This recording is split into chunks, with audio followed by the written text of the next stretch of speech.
Som sagt skal vi jo nu til det her interview med dig, Pia Kjærsgaard. Velkommen til, først og fremmest. Jeg ved, at de fleste kender dig jo her, men meget kort, så er du folketingsmedlem. Du er stifter af Dansk Folkeparti, og også tidligere formand for partiet, og nu er altså værdiordfører for Selvstændig. Og netop værdier, det er noget, som vi skal snakke meget mere om lige om lidt. Men først vil jeg også lige sige velkommen til dig, Sara, som også er med her på scenen i dag. Og det er du, fordi at vi skal snakke lidt om din hverdag. Sara, du er 28 år.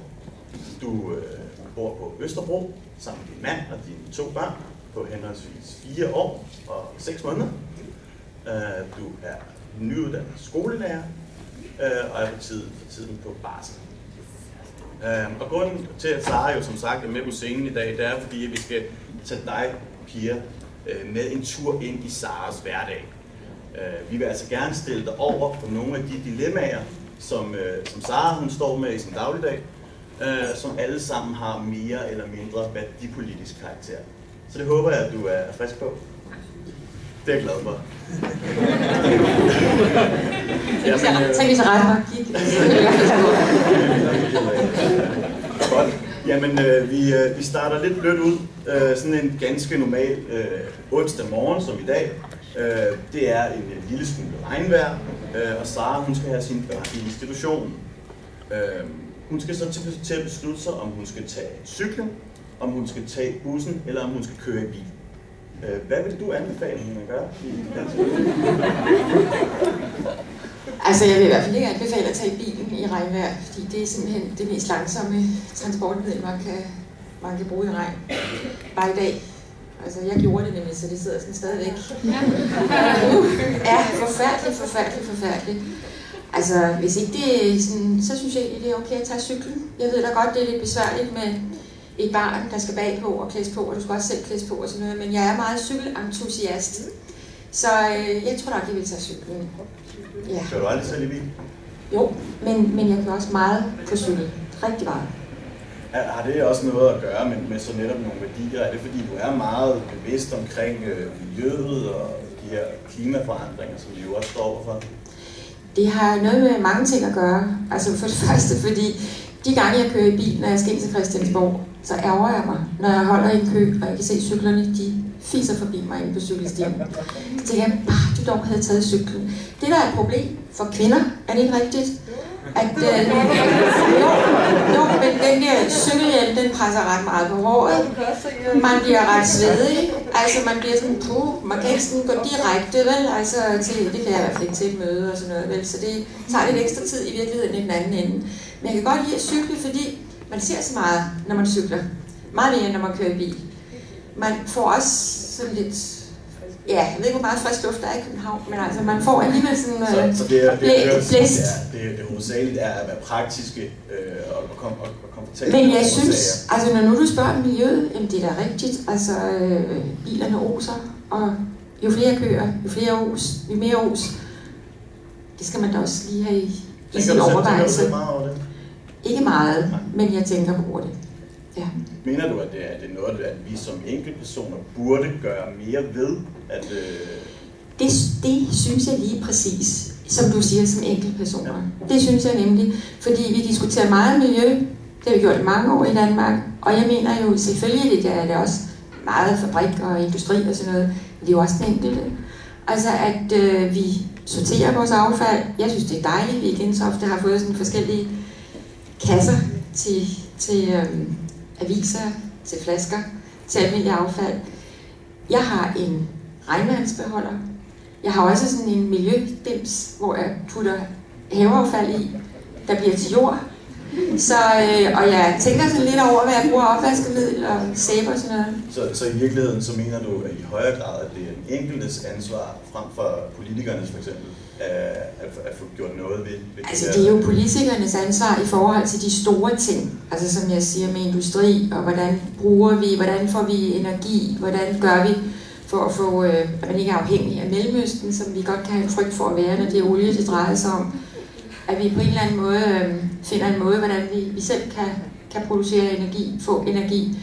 Men jeg synes i allerhøjeste grad også, man skal tænke over det selv. Men kan politikerne så gøre noget ved, at individet konkret gøre mere for et bedre miljø? Jeg tror mere, at netop du siger, at du har 2 børn. Jeg er selv bedstemor nu til 4 til børn, og jeg har 2 børn. Jeg tror mere, det ligger i opdragelsen, at man lærer sine børn at prøv lige at tænke lidt over det. Altså lad være med at lade vandet løbe, når du børster tænder, og alle de der små dagligdags ting. Helt sikkert. Det er i hvert fald noget, jeg går meget op. Ja. Godt. Vi skal en lille smule videre, fordi at Sara, hun har jo en travl hverdag, og hun skal nu have børnene til børneinstitutionen. Og hun tog jo så i dag cyklen, og som du kan se bag dig, så måtte hun så holde for rødt. Og det måtte hun ved siden af denne her bus, som på siden havde en reklame for de her... Nye bryster. Nye bryster. Her spørger Saras datter så om hvorfor der er bryster på siden af bussen. Hvad vil du Sara? Hvor gammel var det din datter? Jeg er næsten 4 år. Ja. Jamen jeg tror, jeg ville sige det, som det var. At det er en klinik, som gerne vil tjene nogle penge. Og de tjener penge på den måde, at de reklamerer i forhold til kvinder, meget unge mennesker. Hvad er det, der står? Nye bryster, eller hvad? Jeg ved ikke, om vi har det med her. Ja. Nye bryster. Jamen, jeg er hamrende farvet, for at sige det mildt. Det er sjovt, du siger det, fordi jeg har lige været med i en ny bog, der kommer her om 14 dage, tror jeg. Den kommer faktisk på den næste fredag, tror jeg. Hvor det hedder Mit sande ansigt, hvor der er sådan en masse kendte kvinder, der er fotograferet med bare skuldre, og absolut hverken har smykker eller make-up eller noget som helst på. Og der er rigtig mange kendte politikere, skuespillere osv. Og det er rigtig hårdt at blive sat ved siden af Sasseline eller sådan noget, når ikke man har make-up på. Det er altså godt nok træls. Men der er nogen, der har nogle naturlige smukke farver, så der er andre, når vi ikke har make-up på, så ser vi sådan lidt kedelige ud. Men der omtaler jeg lige præcis det der, fordi vi taler selvfølgelig lidt om, med journalisten så er hver enkelt det der med, hvad er egentlig normen? Og jeg nævner præcis det der, så derfor havde jeg på fornemmelsen, det var det, du bemærkede. Jeg hader de der annoncer, og jeg synes, det var under alt kritik. Og det der med at få nye bryster, jamen, det har jo i en årrække været sådan, det er nærmest som at bestille tid hos tandlægen. Altså, jeg kender unge fyre, som giver deres kærester nye bryster i fødselsdagsgave. Det er helt urimeligt. Jeg synes, det er strengt. Jeg vil tilbage til det her med nøgenheden og de her seksuelle undertoner, som vi jo konstant bliver konfronteret med i det daglige rum. Men jamen, synes du egentlig, at det er et problem? Er det noget, som vi burde gøre noget ved? Altså, jeg synes, der har været et skred i mange år, det synes jeg, fordi det er okay med nye bryster, hvis der er et eller andet sådan meget kosmetisk store, der gør ondt, eller små, der er helt urimelige, men ganske almindelige. Jo, der er nogen, der bare har til Danmark, det er Så der er også nogen, hvor det er okay? Ja, det synes jeg, fordi der kan være, så man går hen og er dårligt at få komplekser af det. Og det er sundt, ikke? Jo, præcis. Men lige for at holde fast i det, fordi jeg synes, jeg hørte dig sige, at det var for meget.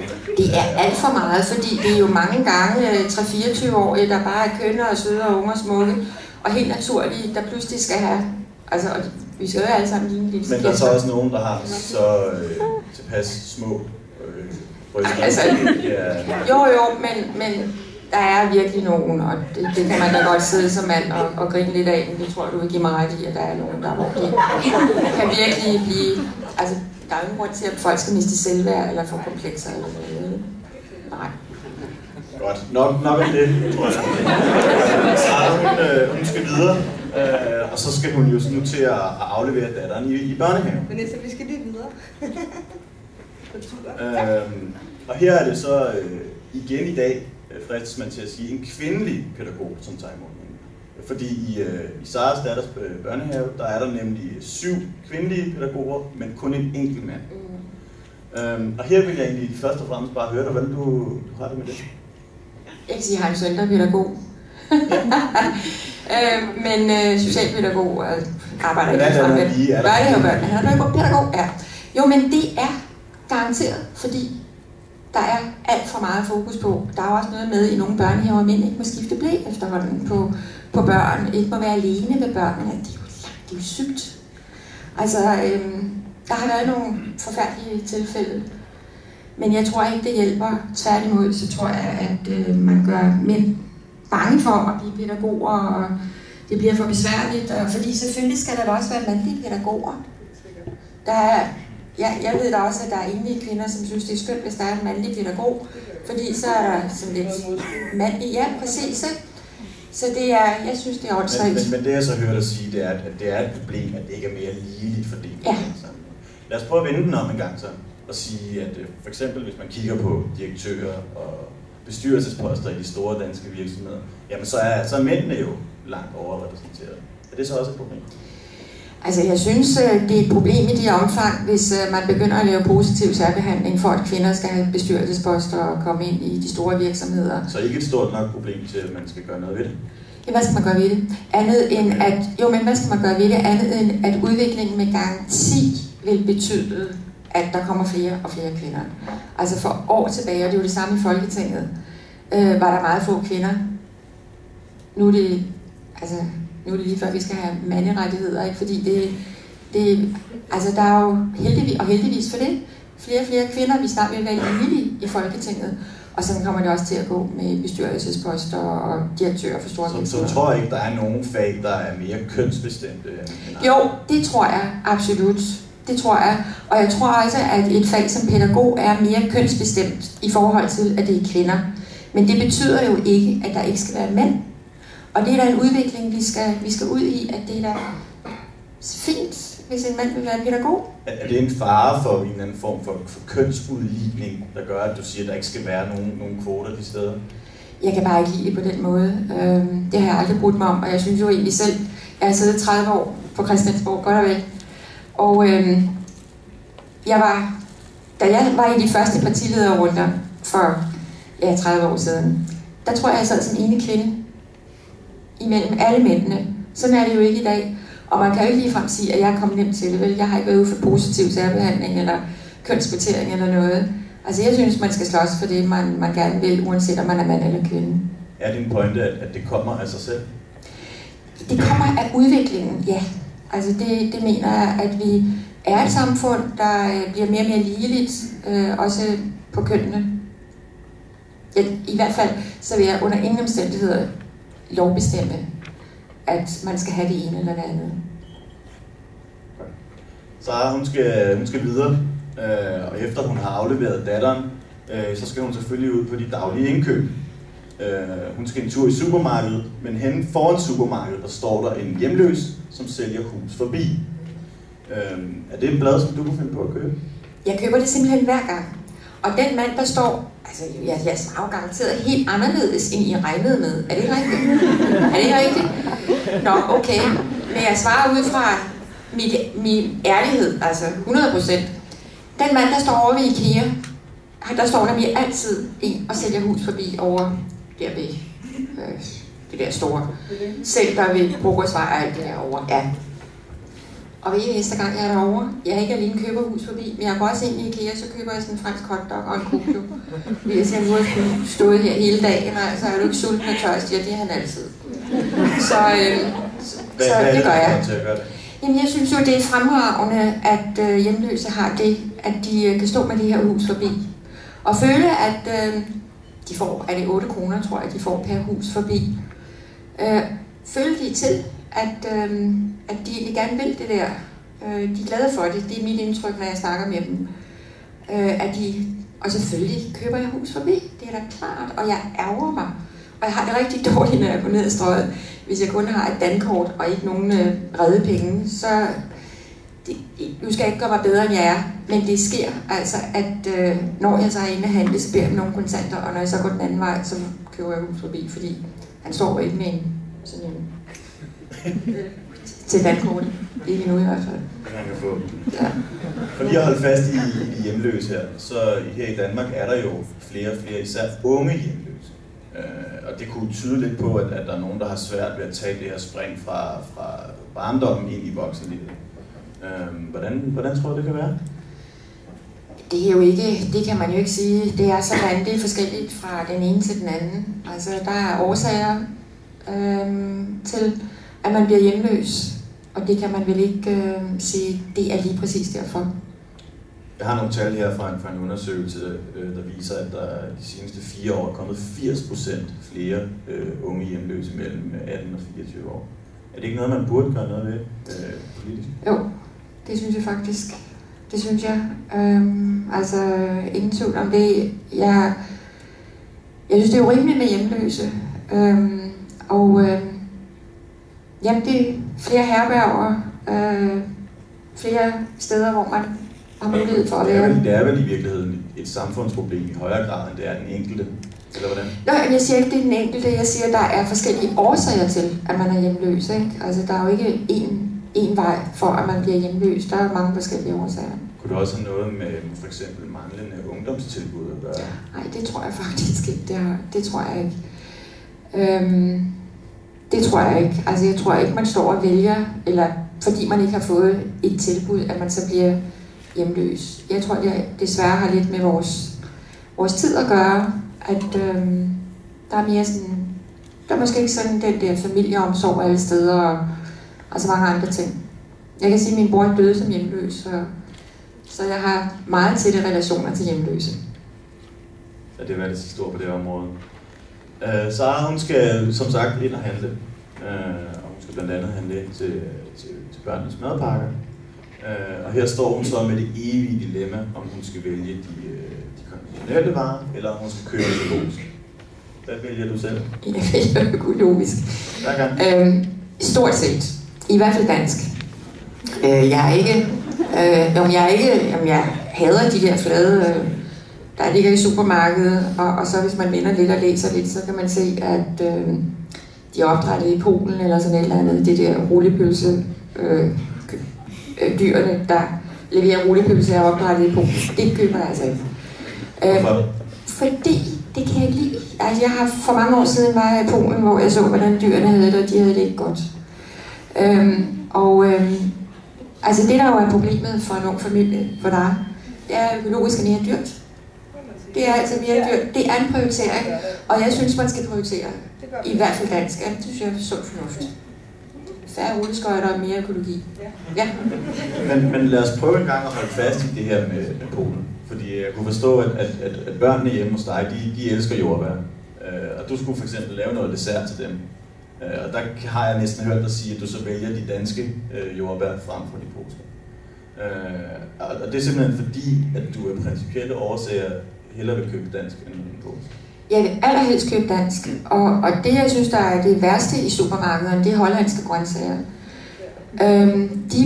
De har ikke kendt til jord overhovedet. De har kendt til vand, hvor der bliver hældt nogle kemikalier ned i.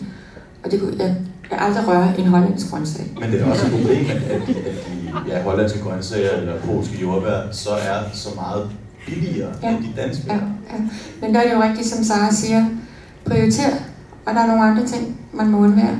Det kan jo også forekomme lidt tåbeligt i virkeligheden, at dansk producerede varer, som har meget kortere vej til butikken, og i nogle tilfælde, f.eks. med jordbærne, er de jo også ofte plukket af at lave betalte polske arbejder, skal være så meget dyre. Er det ikke noget, der så skal gøres noget ved i virkeligheden? Jeg ved ikke lige umiddelbart, hvad man skal gøre ved det. Altså nu vil jeg sige, det der med økologi, jeg synes det er fint, og jeg køber meget gerne økologisk. Men det, der står først for mig, det er altså at købe dansk. Og så er det ikke nødvendigvis altid økologisk, men i hvert fald dansk. I supermarkedet, der kan man jo året rundt både købe vandmeloner og bananer, men også kartofler og andre rodfrugter, uanset hvilken tid på året det er. Her kunne man jo være lidt mere opmærksom på at købe efter sæson. Det ville jo også hjælpe det danske landbrug. Jo, det synes jeg tror bare ikke, vi gør det. Men en gang imellem, så tænker man jo, at der også er noget hyggeligt ved, at der er nogle ting, der hører årstiden til. I stedet for, at man kan købe det hele året. Før i tiden, det er så mange år siden, der var appelsiner, de var først omkring juletid. Clementiner også, ikke? Præcis, clementiner, ikke? Altså, der er et eller andet, tror jeg, hyggeligt ved, at man siger, nå, for så nu er der clementiner, nu er vi ved at nå november, december, ikke? I stedet for, at man kan få det altid. Så du vil også anbefale, at man køber ind og spiser sæsonbetonet i forhold til hvornår? Det synes jeg, altså det har jo noget med tradition at gøre, vaner, og at man synes det egentlig. Jeg hader også, når man, altså for 14 dage siden, der kunne man købe brune kager, det er kleiner. Ja, man når for kvalme. Ja, det er nemlig helt rigtigt. Godt. Lad os komme lidt videre. Sara, hun er nu kommet hjem fra sin tur i supermarkedet, og nu skal hun jo til at tjekke de sociale medier. Her er hun meget aktiv for at holde forbindelsen til familie og venner. Og det er selvfølgelig også en naturlig del af rigtig mange danskeres hverdag. Hvad er dit eget forhold til sociale medier? Altså prøv lige at høre. Fordi hvorfor tog jeg den her med op? Det var fordi, I har ikke skrevet så meget om, hvad det egentlig var, jeg skulle. Men jeg skulle tale noget om stress, ikke? Det kommer måske til. Og jeg lover jer, at 2 telefoner kan give en stress. Altså hvis man både har sådan en skøn gammel Nokia, ikke, som man ikke kan skille sig af med, som man sms'er på, og også en iPhone, hvor man skal tjekke e-mails, og også komme på Facebook, for det er jo næsten det værste, ikke? Så får man virkelig stress. Og det synes jeg synes det er virkelig et samfundsproblem. Men lad os vende tilbage til det med stressen lige om lidt. Fordi nu kunne jeg så høre dig sige, at du bruger Facebook. Jeg ved, du gør det, du har en offentlig profil. Bruger du det også privat? Hvordan tænker du privat? Til at kommunikere med dine venner? Nej, det gør jeg ikke, fordi jeg har ikke sådan en profil. Jeg har en fanside, fordi de er så ikke fans alle sammen.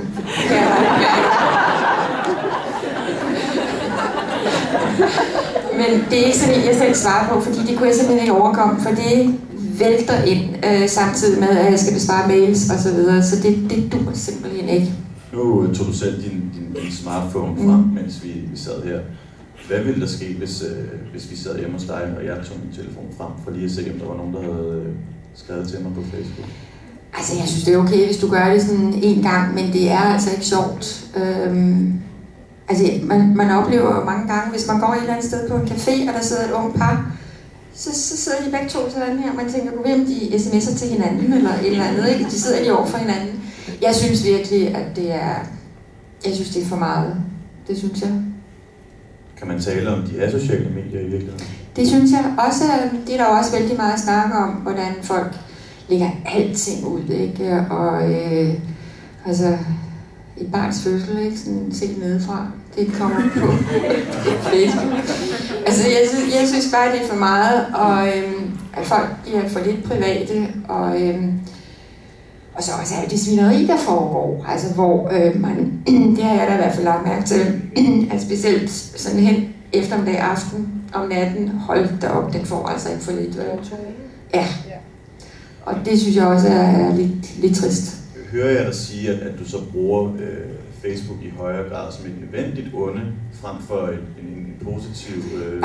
Nej, jeg synes faktisk, det er ret sjovt. Og jeg må sige, at jeg også er begyndt at blive sådan lidt afhængig af at se, hvor mange der nu kommer på, ikke? Altså, man skal lige se tallet. Hold da op, altså, hvornår er de 80.000? Det er sådan godt på vej, ikke? Kan jeg love det inden 14 dage? Altså, det kan man jo ikke lade være med at blive lidt fascineret af. Og så også selvfølgelig se, hvad folk skriver. Hvad synes de? Altså, er det okay, det du mener om det her? Er det okay, det her læserbrev, du har lagt ud? Synes de, det er fint nok, at jeg har været til det og det, og hvad mener de egentlig om det? Det synes jeg er ret sjovt. Hvad er det spørgsmål bare? Kunne du finde på selv at blande dig i den offentlige debat på Facebook? Nej, altså det kunne jeg ikke, men det er altså bare fordi, jeg er den, der jeg er. Hvis jeg var privatperson, så forstår jeg godt, at folk finder gamle venner og sådan noget på Facebook. Det synes jeg må være meget sjovt. Men jeg kan ikke overkomme, for at sige det lige ud, at have en ganske almindelig Facebook-profil. Det kan jeg bare ikke. Jeg kan ikke svare. Jeg kan ikke... Så vil jeg blive meget stresset, ja. Og lad os så gå videre til det næste på den bemærkning. Fordi at efter en lang og begivenhedsrig dag for Sara, jamen, så kan hun jo godt føle sig lidt stresset med det. Hun stiller høje krav til sig selv i hverdagen og oplever et stort pres på hendes skuldre. Er det noget, som du kan ikke genkende til? Absolut, og jeg forstår specielt godt unge familier i dag. Nu har jeg jo selv 2 børn med henholdsvis teenagebørn og små børn. En lille en på 14 dage. Ja, det er så dejligt. Og der forstår jeg altså godt, at der er fantastisk mange ting, man skal leve op til. Og jeg forstår udmærket godt, at man kan blive sådan lidt stresset i forhold til det. Børn, arbejde, institution, købe økologisk, lave sund mad, være omkring børnene. Ja, præcis. Få barnepiger og... Har du nogle forslag til, hvad hun kunne gøre for så at nedbringe stressen? Ikke andet end at... altså jeg synes, da Sara sagde, at du prioriterer i forhold til, hvad I spiser, synes jeg, det er super fornuftigt. Og det tror jeg egentlig er meget dækkende for sådan et hjem, at man prioriterer. Der er nogle ting, man ikke når, and so what. Altså måske må man skibe rengøringen lidt. Det kan man blive nødt til, ja. Da du kom, der snakkede Rasmus Willig en del om konkurrencestaten, og den også var med til at stresse os. Tror du, det er et generelt for stort problem? Vi snakker også om stress som en folkesygdom. At der måske er for meget ansvar på folk? Altså, Bjarne Corydon siger, at vi har en konkurrencestat, har jeg lagt mærke til. Det er jo ret sjovt, at han siger det. Men det tror jeg da. Det tror jeg. Skal der gøres noget ved det? Altså, igen tror jeg, at det ligger op til os selv, hvordan vi lever vores liv. Så det er ikke politikernes ansvar, for eksempel, at prøve at nedbringe den her stress?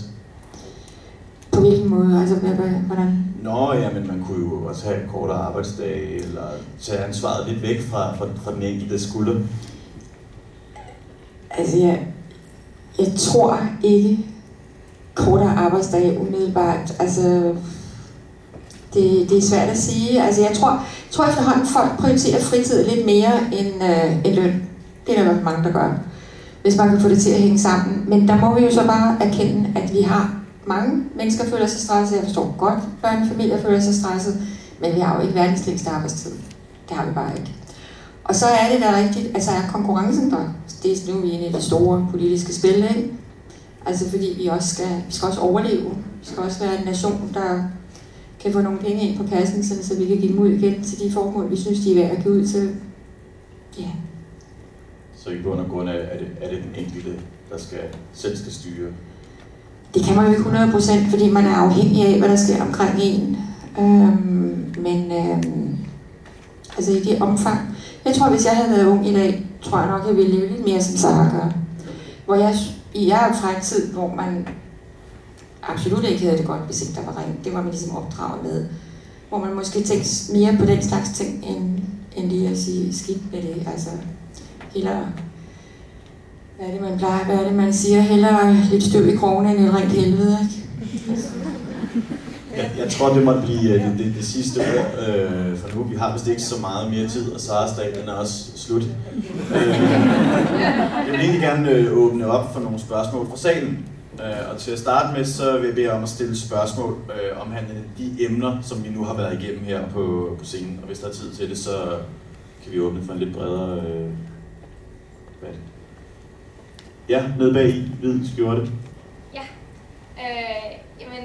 jeg synes, det er meget beundringsværdigt, og jeg som politiker har jeg altid set meget op til, at du er så fast på dine meninger, og også allerede her i det her interview har jeg hørt dig sige sådan 7 gange, jamen jeg synes, og at det kan jeg bare ikke lide, og det gør jeg bare. Og nu har du det privilegie, at du netop sidder med lidt magt på hånden, nu ved jeg godt. Men det gjorde du i hvert fald tidligere som støtteparti for Dansk Folkeparti. Og så diskuterede vi så økologi, og så sagde du, at økologi, det kunne du bare godt lide. Og nu sidder du i Folketinget. PT, synes du, økologi er noget, man skal lovgive om fra politisk side? Og politisk side subsidiere og fremme, eller er det op til Sara, om hun selv gør det? Nej, jeg synes bestemt, og det har vi også gjort i Folketinget, og det synes jeg er godt, at vi giver støtte til økologiske landbrug. Fordi ellers så kan de simpelthen ikke overleve. Og det gør vi, og det har vi også været med til, så det synes jeg er en god ting. Ja, nede bagerst. Jeg synes, det var ret interessant, at jeg hørte den ene der, at der var nogle kvinder, hvor du godt kunne forstå, at de fik lavet brystoperationer, fordi at det var jo nok, der var nok en grund til, at det skulle have lavet. Jeg tænker, at jo flere og flere, der får lavet bryster, jo mere, så det normalt billede af bryster er jo også forstørret. Og flere ting er at talesætten diskurs, og hvis man har små bryster, så må man nok også, altså så det er klart, at man har kompleks, og så er det nok også nødvendigt at begynde med det. Det var overhovedet ikke. Det var faktisk det stik modsatte, jeg sagde. Jeg er inderligt